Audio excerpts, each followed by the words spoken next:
காலையிலேயே இந்த காணொலியை பார்த்து கண்ணெல்லாம் கலங்குது. நீங்களும் கொஞ்சம் பாருங்க.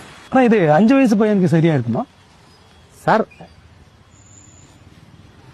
சார் கச்சிதமா இருக்கும் சார். அப்படியா? ஆமா சார். பையனுக்கு ஸ்பைடர் மேன் ட்ரெஸ் ரொம்ப பிடிக்கும். எவ்வளோ அது? 200 ரூபா சார். 200 ரூபாயா? சரி, நான் இது நான் எடுத்துக்கிறேன். கேட்க சார் இந்த கவர்ல போட்டுக்கோங்க சார்.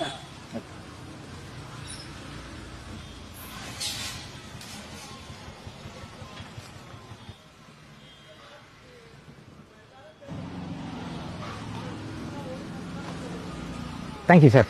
சரி.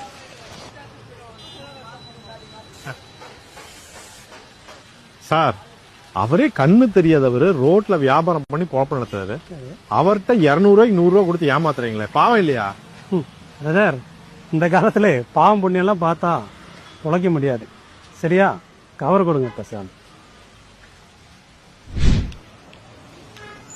சார் சார் எனக்கு ஒரு ஸ்பைடர்மேன் ட்ரெஸ் வேணும். கண்டிப்பா சார். இது பாருங்க சார். எவ்வளவு சார்? சார் 200 ரூபா சார்.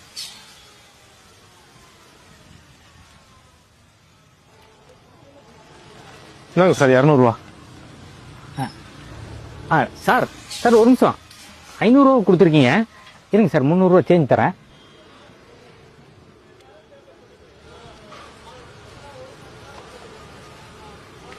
சார் இந்தாங்க சார் 300 ரூபா.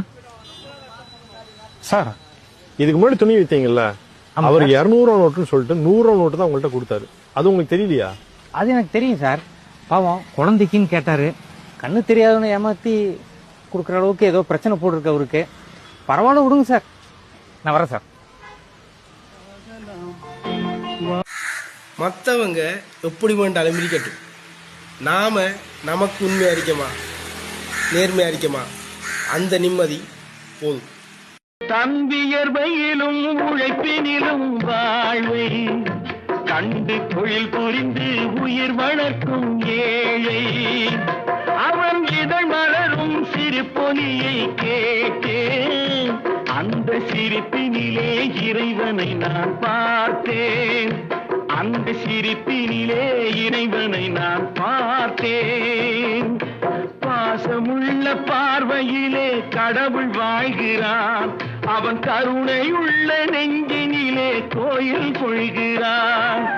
இதோ எந்த தெய்வம் முன்னாலே நான் ஒரே ஒரு புன்னகையில் கண்டேனே.